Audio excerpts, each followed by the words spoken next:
NFC North and NFC East. So we're just talking Green Bay Packers, expectations for quarterback Jordan Love, year one as a full starter.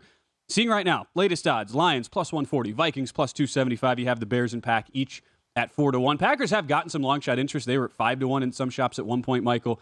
Where do you expect things to play out if you're looking at the odds and making your predictions here as we go NFC North? For me, I am a Green Bay believer.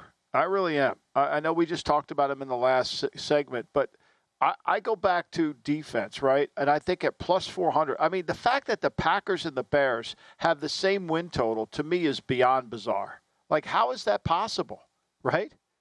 How is that possible? I don't understand it, right? I don't get it.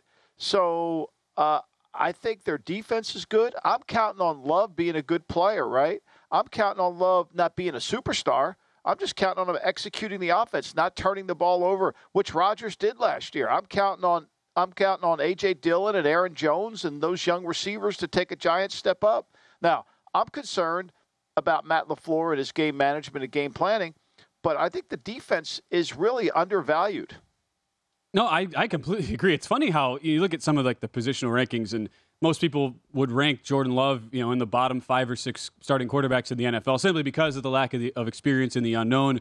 Same goes with the wide receiver room with how untested it is with Christian Watson and Romeo Doubs having they're kind of the elder statesmen and they're literally coming off rookie seasons. But the defense is the part that isn't getting talked about enough. And I think there's one part of me that goes, how could Green Bay have possibly brought back Joe Barry for another season at DC when you think about the personnel he had? And the defensive, like the run defense was second worst on an EPA per play basis in all of football. Yet that is an objectively top 15 front 7 unit.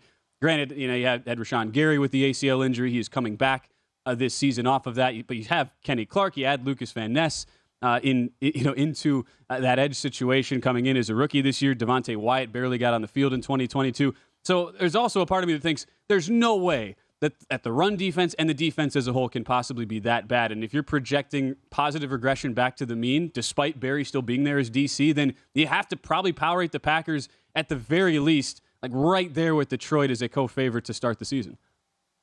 Well, I mean, but let's face it, they just with all the criticism of Barry, and certainly I'm with you that he deserves some, his defense was by far better than the Bears' defense, right? Oh, yeah. No question.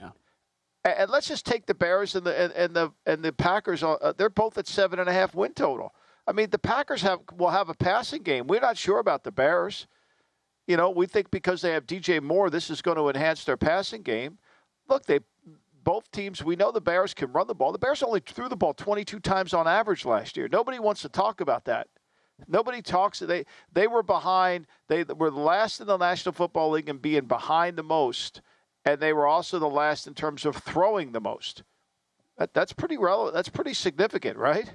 So I don't understand how these two correlate, especially when I watch the Bears. I don't think I know they've added Edwards and Edmonds in their linebacker core, but I don't see the Bears as, oh my gosh, we got to go play the Bears this week. Sure. I don't know how you came out as far as just doing the power ratings heading into the year. I have the Packers 3.5 points better than the Bears on a neutral heading into 2023. And that means if you're looking at that week 1 game in Chicago, if you're assigning 2 points for home field, I'd make the Packers a short favorite. I realize it's you're going through zero. It's sort of a small distinction, but that's a pretty significant difference when you think about the actual betting market perspective and how, as you talked about, Michael, both teams have the same win total, both have the same division futures. But as a Packer fan, right? So let's talk about everybody loves the Lions. And, your criticism of Barry is well taken and their defensive numbers that you cited.